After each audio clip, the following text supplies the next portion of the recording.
जय श्री कृष्ण भक्तों, श्रीमद् भागवत महापुराण की भाव यात्रा सप्तम स्कंद के 15वें अध्याय तक आ पहुंची है। इस अध्याय में देवर्षि नारद जी के द्वारा गृहस्थों के लिए मोक्ष धर्म का वर्णन किया गया। नारद जी कहते हैं, कर्म निष्ठा द्विजः केचित् तपो निष्ठा नृपा परे स्वाध्यायन्ने प्रवचने ये केचित् ज्ञान योगयो। अर्थात युधिष्ठिर, कुछ ब्राह्मणों की निष्ठा कर्म में, कुछ की तपस्या में, कुछ की वेदों की स्वाध्याय और प्रवचन में, कुछ की आत्मज्ञान के संपादन में तथा कुछ की योग में होती है। गृहस्थ पुरुष को चाहिए कि श्राद्ध अथवा देव पूजा के अवसर पर अपनी कर्म का अक्षय फल प्राप्त करने के लिए ज्ञाननिष्ठ पुरुष को ही हव्य कव्य का दान दे। देव कार्य में 2 और पितृ कार्य में 3 अथवा दोनों में एक एक ब्राह्मण को भोजन कराना चाहिए। अत्यंत धनी होने पर भी श्राद्ध कर्म में अधिक विस्तार नहीं करना चाहिए, क्योंकि सगे संबंधी आदि स्वजनों को देने से और विस्तार करने से देश कालोचित श्रद्धा, पदार्थ, पात्र और पूजन आदि ठीक ठीक नहीं हो पाते। देश और काल के प्राप्त होने पर ऋषि मुनियों के भोजन करने योग्य शुद्ध हविष्यान्न भगवान को भोग लगाकर श्रद्धा से विधि पूर्वक योग्य पात्र को देना चाहिए। वह समस्त कामनाओं को पूर्ण करने वाला और अक्षय होता है।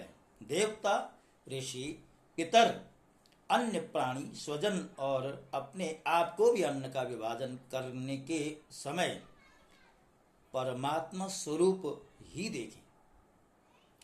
धर्म का मर्म जानने वाला पुरुष श्राद्ध में मांस का अर्पण न करे और न स्वयं ही उसे खाए, क्योंकि पितरों को, ऋषि मुनियों को के योग्य हविष्यान्न से जैसी प्रसन्नता होती है, वैसी पशु हिंसादियों से नहीं। जो लोग सद्धर्म पालन की अभिलाषा रखते हैं, उनके लिए इससे बढ़कर कोई धर्म नहीं है। किसी भी प्राणी को मन, वाणी और शरीर से किसी प्रकार का कष्ट न दिया जाए। इसी से कोई यज्ञ तत्व को जानने वाले ज्ञानी ज्ञान के द्वारा प्रज्वलित आत्म संयम रूप अग्नि में इन कर्ममय यज्ञों का हवन कर देते हैं और बाह्य कर्म कलापों से उपरत हो जाते हैं। जब कोई इन द्रव्यमय यज्ञों से यजन करना चाहता है, तब सभी प्राणी डर जाते हैं। वे सोचने लगते हैं कि यह अपने प्राणों का पोषण करने वाला निर्दयी मूर्ख मुझे अवश्य मार डालेगा। इसलिए धर्मज्ञ मनुष्यों को यही उचित है कि प्रतिदिन प्रारब्ध के अनुसार प्राप्त मुनि जनोचित हविष्यान्न से ही अपने नित्य और नैमित्तिक कर्म करे तथा उसी से सदा संतुष्ट रहे। अधर्म की 5 शाखाएं हैं, तो उन 5 शाखाओं में से पहली शाखा है विधर्म, दूसरी शाखा है परधर्म, तीसरी शाखा है आभास, उपमा और छल। धर्मज्ञ पुरुष अधर्म के समान ही इनका भी त्याग कर दे। अर्थात जो 5 शाखाएं अधर्म की बताई हैं, इन 5 शाखाओं को ही अधर्म का ही स्वरूप मानकर इनका त्याग कर। जिस कार्य को धर्म बुद्धि से करने पर भी अपने धर्म में बाधा पड़े, वह विधर्म होता है। किसी अन्य के द्वारा अन्य पुरुष के लिए उपदेश किया हुआ धर्म परधर्म होता है। पाखंड या दंभ का नाम उपधर्म अथवा उपमा है। शास्त्र के वचनों का दूसरे प्रकार का अर्थ देना ये छल कहलाता है। मनुष्य अपने आश्रम के विपरीत स्वेच्छा से जिसे धर्म मान लेता है वह धर्म नहीं, अभी तो वह मात्र आभास है। अपने अपने स्वभाव के अनुकूल जो वर्णाश्रमोचित धर्म हैं वे भला किसे शांति नहीं देते। भक्तों, यहाँ पर एक जो बात है महत्वपूर्ण है और ध्यान देने योग्य है। आजकल हम देखते हैं स्वधर्म का त्याग करके परधर्म के पालन में प्रवृत्ति लोगों की अधिक बढ़ रही है। किसी ने कह दिया कि फलानी जगह फलाने महात्मा बड़े पहुंचे हुए हैं, फिर हम ये नहीं सोचते कि वो महात्मा किस धर्म से संबंध रखते हैं या किस संप्रदाय विशेष से संबंध रखते हैं। हमें तो चमत्कार की अभिलाषा हमारे मन में रहती है, इसलिए हम अपनी लौकिक कुछ समस्याओं का निराकरण करने के लिए उनके पास पहुंचते हैं, फिर वो किसी भी मार्ग के मार्गी हों। तो हमारे शास्त्रों में और खास करके अभी अभी जो अधर्म की 5 शाखाएं बताई हैं, वो इन अधर्मों की 5 शाखाएं हमें इस कलिकाल में यत्र तत्र सर्वत्र देखने को मिलती हैं। इसलिए हमें पाखंड से बचना है, परधर्म से बचना है। आभास अर्थात धर्म न होते हुए भी अधर्म में धर्म का भ्रम हो जाना, वह भी आभास ही होता है। इसलिए हमें चाहिए हम अपने वर्णाश्रमोचित धर्म का ही पालन करें। हमें जो बाल्यकाल से सिखाया गया, बताया गया, उसी परंपरा का हम निर्वहन करें। इसलिए हमें इस बात पर जोर देना है, जो वैदिक सनातन धर्म है ये शाश्वत है, इससे महान धर्म इस संसार में कोई भी नहीं है।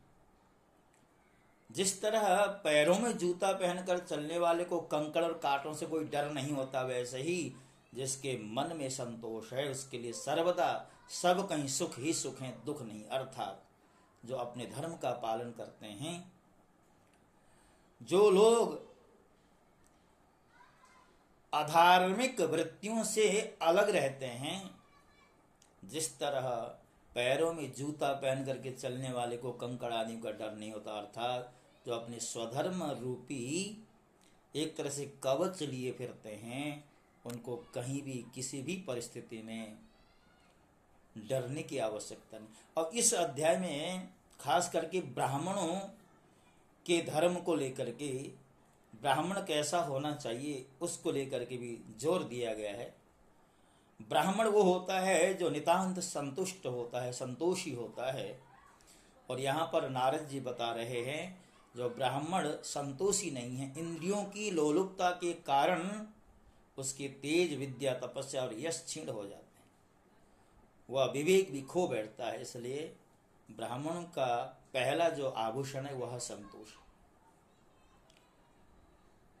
जिस तरह भूख और प्यास मिट जाने पर खाने पीने की कामना का अंत होता है, क्रोध भी अपना काम पूरा करके शांत हो जाता है, परंतु मनुष्य पृथ्वी की समस्त दिशाओं को जीत ले और भोग ले तब भी लोभ का अंत नहीं होता है।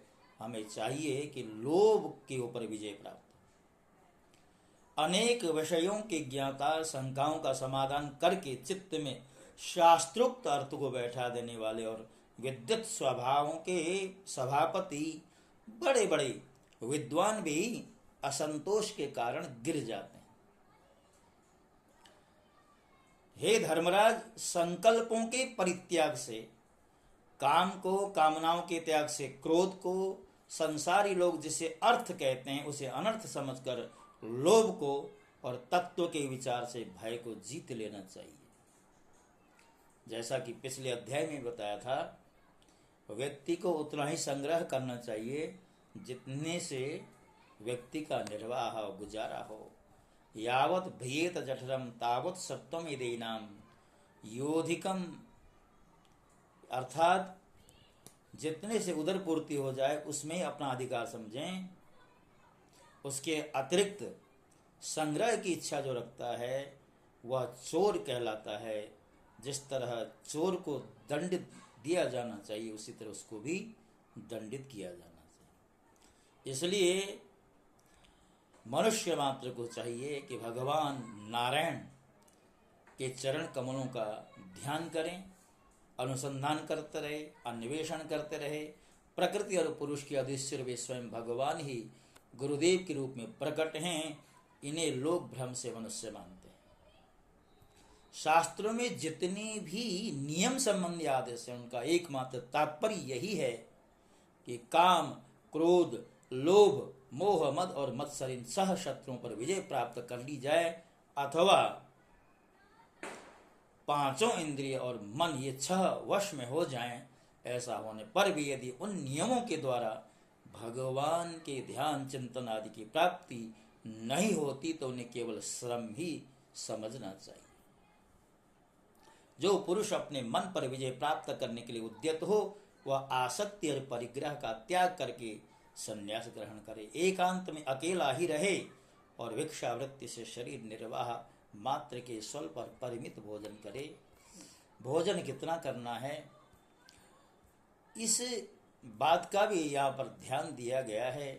जैसा कि भगवत गीता में कहा गया है, जो अधिक भोजी होता है वह भी योग को प्राप्त नहीं होता, जो अधिक भूखा रहता है वह भी योग की प्राप्ति के मार्ग में असफल हो जाता है।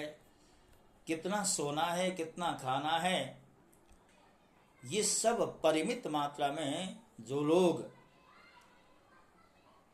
इस बात का ध्यान रखते हैं वे वस्तुतः योग को प्राप्त होते हैं, वो भगवान के उस स्वरूप को प्राप्त होते हैं, भगवत कृपा को प्राप्त होते हैं। तो भक्तों, श्रीमद् भागवत की जो भाव यात्रा है, इस भाव यात्रा के क्रम में आज हमारी जो यात्रा है 7वें स्कंद को पार कर गई है। और जिस तरह आप सब लोगों ने अब तक हमारा साथ दिया है, मैं ऐसी अपेक्षा करता हूँ कि आगे भी जो प्रसंग आने वाले हैं उनका भी आप समादर करेंगे, स्वागत करेंगे। इन्हीं शब्दों के साथ मैं आज के इस अपलोड के क्रम को यहीं पर विराम देता हूँ। भक्तों, 7वें स्कंद का जो 15वां अध्याय है वो बहुत विशाल है और हमारा ये प्रयास रहता है कि जो वीडियो है वह कम से कम 17-18 मिनट से अधिक का न हो। इसलिए मैंने इस 15वें अध्याय को संक्षेप में ही आपके समक्ष रखा है। जैसे जैसे आगे आगे अध्याय आते जाएंगे, कुछ थोड़े छोटे हैं, कुछ बड़े हैं, तो उनके अनुरूप ही जहाँ विस्तार करना पड़ जाए वो विस्तार पूर्वक, और जहाँ संक्षेप में आपके समक्ष वो विषय रखने पड़े संक्षेप में ही आपके समक्ष रखे जाएंगे। तो जैसे कि मानस के अंदर भी काग वसुंडी और गरुड़ जी के संवाद में उत्तरकांड में कहा, कहो नाथ हरिचरित अनुपा व्यास समास स्वमति अनुरूपा। अर्थात काग वसुंडी जी गरुड़ जी से कहते हैं कि मैंने भगवान श्री राम जी का जो चरित्र है, भगवान नारायण का जो चरित्र है आपके समक्ष रखा है। कुछ प्रसंग व्यास रूप में अर्थात विस्तार से, तो कुछ संक्षेप से। तो जैसा भी हमसे बन पड़ा आप उसे स्वीकार करें। उसी तरह हम भी भगवान की जो प्रसादी है आप लोगों में बांटने का प्रयास कर रहे हैं और हम ऐसी आशा करते हैं, ऐसी अपेक्षा करते हैं ये प्रसादी आपको अच्छी लग रही है। क्यों ना हो, भगवान की प्रसादी भला किसको अच्छी नहीं लगती। तो मेरे इस प्रसाद को अवश्य स्वीकार करते रहें। इन्हीं शब्दों के साथ हमारे चैनल के विस्तार के लिए सब्सक्राइब करें, इस बात की अपेक्षा रखते मैं अपनी वाणी को विराम देता हूँ। जय श्री कृष्ण। ओम नमो भगवते वासुदेवाय।